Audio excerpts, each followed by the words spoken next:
Oi, meus amores dos primeiros anos, espero que todos estejam bem. Então, vamos começar nossa primeira videoaula de filosofia.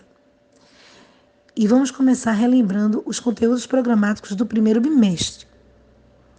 Então, no primeiro bimestre a gente vai ter a introdução à filosofia, a gente vai ver o que é filosofia, ou seja, o conceito, a origem da filosofia, as condições históricas para o surgimento da filosofia, as principais características da filosofia nascente.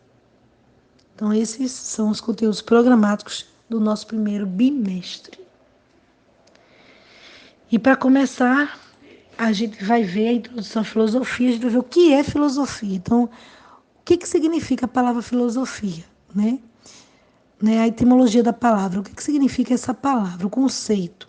Então, a palavra filosofia é composta de duas outras palavras, de origem grega. Philos, que significa amor ou amizade, e Sofia, que traduzimos como sabedoria ou conhecimento. É a Pitágoras de Samos, filósofo grego, de 571 a.C. a 496 a.C., que se atribui a invenção da palavra filosofia. Este, quando solicitado por um rei a demonstrar seu saber, disse-lhe que não era sábio, mas filósofo, ou seja, amigo da sabedoria. Então, nesse primeiro parágrafo, a gente vê dois conceitos, né? Da palavra filosofia e da palavra filósofo. Então, filosofia, amizade ou amor pela sabedoria. E o filósofo é amigo da sabedoria ou amigo do saber. Ainda na Grécia Antiga, e tentando definir melhor o sentido da filosofia, Platão, de 428 a.C. a 347 a.C., mostra que o amor, philos, é carência, desejo de algo que não se tem. Logo, a filosofia é carência, mas também recursos para buscar o que se precisa. E o filósofo não é aquele que possui o saber, mas sim quem busca conhecer continuamente. Nesse segundo slide, a gente vai ver como os gregos definiam a filosofia, porque o que a gente viu foi o conceito da palavra, né? No slide anterior. E agora a gente está vendo, para os gregos, como é que eles definiam essa filosofia. Então, para os gregos, filosofia era uma forma de conhecimento capaz de explicar as diversas mudanças e maravilhas que ocorriam na natureza. Mas como surgiu, como nasceu a filosofia? Então, a filosofia possui um conteúdo ao nascer. É uma cosmologia, ou seja, o que significa? Cosmos, mundo ordenado e organizado. E logia, pensamento racional, discurso racional, conhecimento. Assim, a palavra filosofia nasce como conhecimento racional da ordem do mundo ou da natureza. Mas aí a gente vai ver, nesse slide agora, que o pensamento filosófico ele tem traços, né? E a gente vai ver esses traços, né, nas suas origens, né? Na sua origem, esse pensamento filosófico tem traços. E os principais traços são... Então, vamos ver no próximo slide. Os principais traços do pensamento filosófico, o primeiro deles é a tendência à racionalidade. Isto é, a razão e somente a razão, com seus princípios e regras, é o critério da explicação de alguma coisa. Então, tudo já era explicado pela racionalidade, pela razão, não mais pela crença, não é? Porque antes de surgir a filosofia, existia a mitologia grega. Então, tudo era explicado pelos mitos gregos, ou seja, por historinhas criadas, né? Para justificar os acontecimentos e fatos, principalmente os fenômenos da natureza. E isso não tinha comprovação nem uma investigação. Apenas eram contados esses mitos, eram contados essas histórias. E assim, eles acreditavam, então, através de uma crença, que era passada de geração para geração. E aí, quando surge a filosofia, essa filosofia surge como a quebra desse pensamento mitológico, e aí começa a surgir o pensamento filosófico, que era tudo explicado pela razão. E assim, já eram explicadas através de aprofundamento, dessa busca da verdade, não se contentar com a única verdade. Então, o segundo critério é a tendência a oferecer respostas conclusivas para os problemas. Isto é, diante de um problema, sua solução é submetida à análise, à crítica, à discussão e à demonstração. Nunca é aceito como verdade algo se não for provado racionalmente que é verdadeiro. Ou seja, não se acreditava mais numa crença. Tinha que ser uma comprovação, era submetida à análise, o que era dito, e tinha que estar dentro de um pensamento racional, né, pela razão. Próximo critério: exigência de que o pensamento apresente suas regras de funcionamento. Isto é, o filósofo é aquele que justifica suas ideias, provando que segue regras universais do pensamento. Para os gregos, uma lei universal do pensamento que a contradição indica erro ou falsidade. Uma contradição acontece quando afirmo ou nego, aliás, afirmo e nego algo sobre a mesma coisa. Assim, quando uma contradição aparecer numa exposição filosófica, ela deve ser considerada falsa. Então, assim, se eu nego e se eu afirmo algo, isso daí tira a veracidade daquela informação. Então, é tida como falsa. Isso era uma regra de pensamento, né? Do funcionamento, no caso, desse pensamento filosófico para os gregos. Quarto critério, né? É a recusa de explicações pré-estabelecidas e, portanto, exigência de que, para cada problema, seja investigada e encontrada a solução própria exigida por ele. Ou seja, eles não queriam uma resposta pronta, né, pré-estabelecida, aquela explicação curta, pré-estabelecida. Eles queriam se aprofundar e outra, especificar-se, né? Se especificar para aquele tipo de problema. Então, buscar se aprofundar naquele tipo de problema e buscar outras informações para justificar aquele problema ou para explicar. Quinto, tendência à generalização.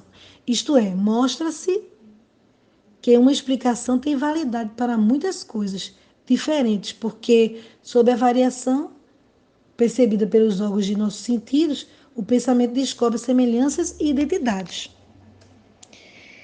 Então, a filosofia nasceu fortalecida por fatos históricos que, ao acontecerem, atribuíram para esclarecer diversas modificações ocorridas. Então, a gente vai ver as condições aí históricas para o surgimento da filosofia. Então, quais foram esses fatos históricos que marcaram o nascimento da filosofia? Foram as viagens marítimas, a invenção do calendário, a invenção da moeda, o surgimento da vida urbana, a invenção da escrita alfabética e a invenção da política. Então, vamos explicar um por um. Prestem atenção. Então, vamos ver aí. Viagens marítimas. Então, navegando por territórios antes desconhecidos, os gregos perceberam que as criaturas imaginárias criadas pela mitologia grega não eram reais e que também não existiam deuses em outras regiões, como sugeria a mitologia. O que existia de fato eram seres humanos. Também concluíram que os mares não eram moradias de monstros e de outros seres. Com as viagens, o mundo perdeu seu caráter mítico ou lendário. Os exploradores descobriram um mundo repleto de belezas e conhecimentos. Seu surgimento foi sendo esclarecido pouco a pouco, mistério esse que a mitologia já não conseguia explicar. Invenção do calendário. Os gregos aprenderam que era possível contar o tempo das estações do ano, definindo quando e de que forma aconteciam as mudanças do clima e do dia. Notaram também que as transformações pelas quais o tempo passava ocorriam espontaneamente e não por intervenções divinas. Invenção da moeda. Os gregos aprenderam a arte de negociar. Não mais se efetuava o comércio de uma mercadoria aceitando-se como pagamento a troca por mercadorias semelhantes. Assim, o pagamento tornou-se monetário, ou seja, a moeda substituiu o poder de troca. Surgimento da vida urbana.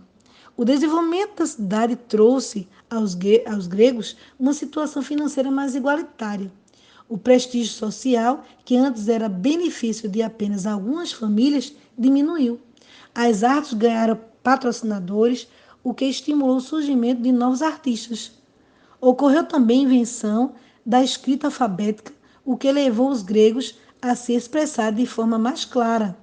E isso colaborou para que suas ideias fossem melhor compreendidas e difundidas pelo mundo afora, levando a sabedoria às pessoas.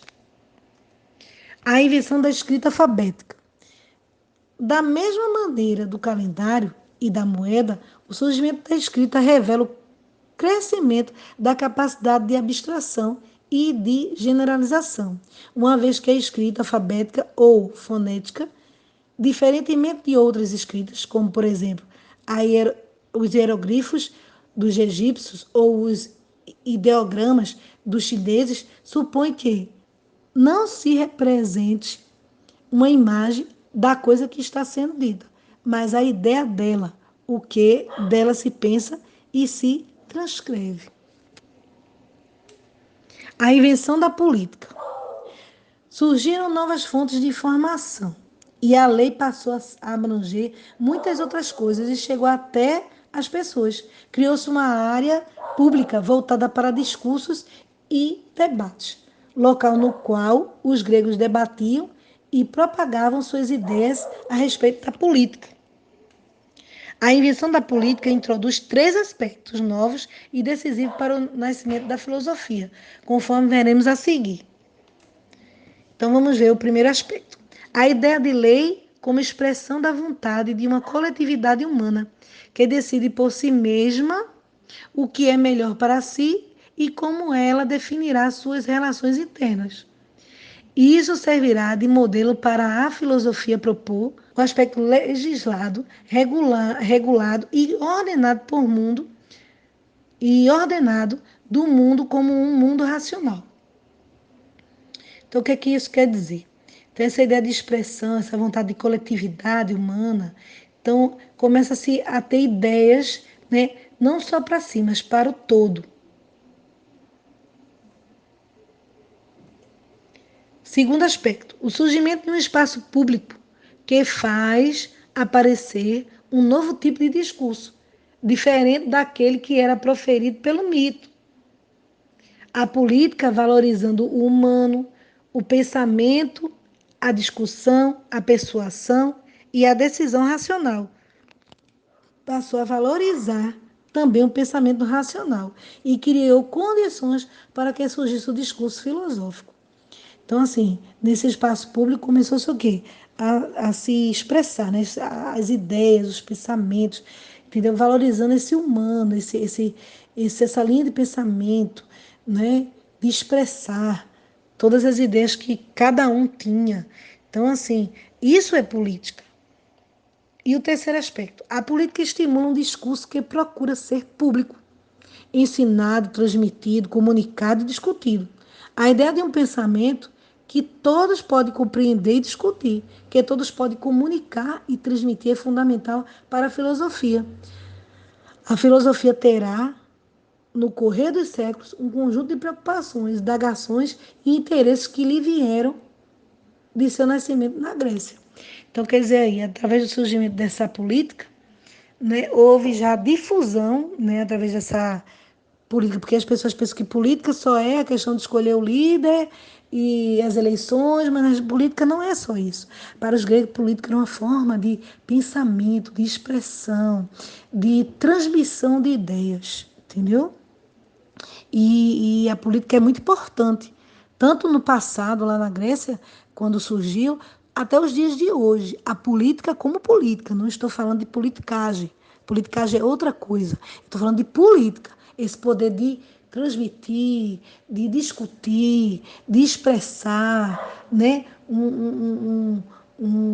um assunto que seja da coletividade, seja para o bem de todos, entendeu? E da nação. Bom, essa foi a nossa primeira aula de filosofia, dando essa introdução à filosofia. E aí eu estou deixando nesse último slide, né, a atividade para vocês. Então, vocês vão copiar essas perguntas no caderno e irão responder de acordo com esta aula, de tudo que foi dito nessa aula. Qualquer dúvida, me procure lá no Zap, no WhatsApp, como vocês dizem no Zap. Então, me procure lá no privado. E respondam essas perguntas e mandem a fotografia das respostas para o meu celular, para que eu possa corrigi-las e atribuir as notas a vocês, ok? Meus amores, então essa foi a primeira aula com a nossa primeira atividade de filosofia. Fiquem com Deus, que Deus nos proteja.